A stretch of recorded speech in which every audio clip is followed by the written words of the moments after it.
Welcome to another episode of the Black and Gold Report presented by Pepsi, a show all about UNC Pembroke athletics. I'm Cameron Songer, and we have a very busy show this week. We'll talk to UNCP track and field head coach Peter Ormsby, women's golf head coach David Synan, women's swimming and diving head coach Rhonda Blank, as well as the director of student involvement and leadership, Mike Severy. But first, it's my pleasure to be joined in the studio by UNCP track and field head coach Dr. Peter Ormsby.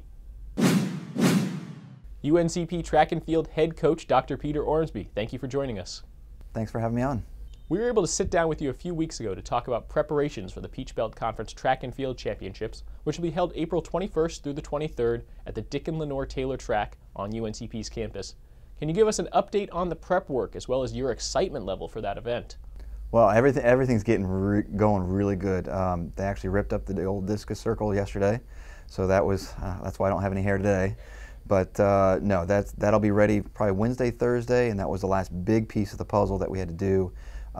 We'll get our three-tier award stand probably this week, which will be kind of exciting. And then the last piece is just to make sure all the steeple barriers work. But you know, once we get that, we've got the pole vault pit, we've got the hurdles, we've got a lot of little extras that'll make it look aesthetically pleasing for a conference championship. And I think once we start pulling a lot of that stuff out next week, it's going to make it look like almost like a national championship. But once we do that, I think the excitement level, once we get to race week next week, will be pretty high. Of course, there are qualifying standards for that event, which are laid out at the beginning of each season. How many of your student athletes have qualified to compete in this event, and which ones will be some of the top contenders in their respective events? I think we did entries yesterday, and we've got through this weekend, so we may have one more chance to get a couple kids qualified. But I think we've got about 20 on both sides qualified in their respective events. Obviously, we're pretty senior heavy with Johnny Fatima in the short sprints for the ladies, Corey Jones in the high jump, Joel Johnston in the men's 15, Janelle and Anya in the women's throws.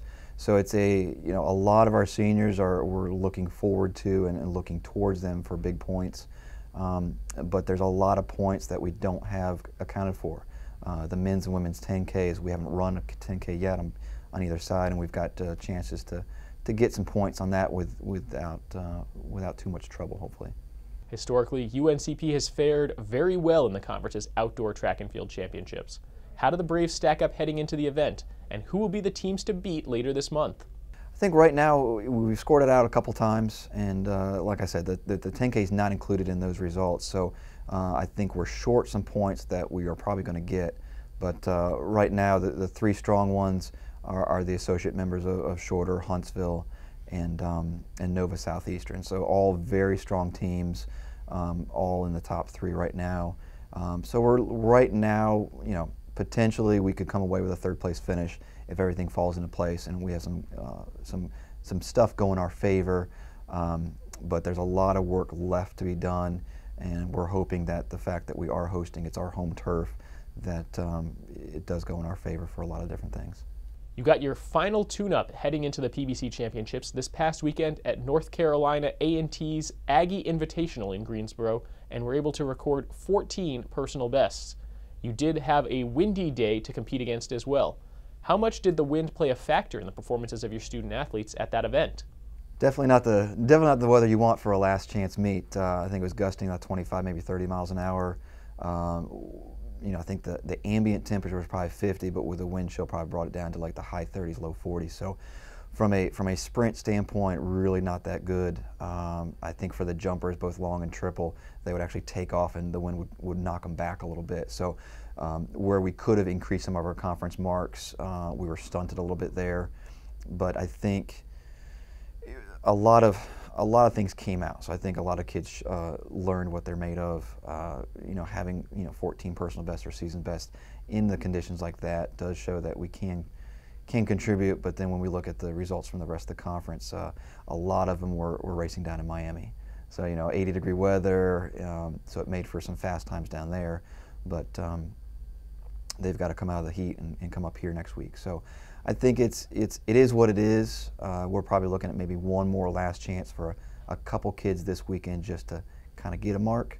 But right now we're happy with those that have qualified, and just if we can get about a half dozen more in, we'll be happy.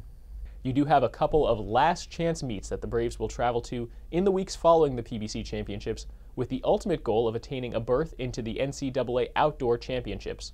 Janelle Brown, Gina Cube, Corey Jones, and Johnny Perez have already attained NCAA provisional qualifying marks.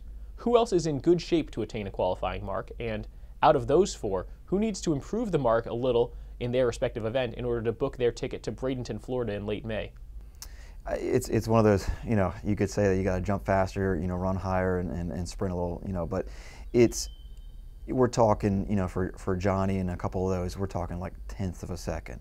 So it's little things that can be improved on. So for like the throws, we're looking at maybe a half a meter or a foot or something like that. So it's little things that can be attained at conference, obviously with a level of competition there.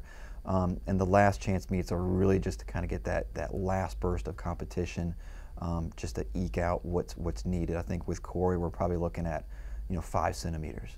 It doesn't sound like a lot, but it's one progression on the bar. So anything can happen at conference. We're hoping it happens in conference, and we use the last chance meets as just those last little tune-ups just to kind of eke out anything. But we're excited about what's going to happen the next. We've got 9 days and counting.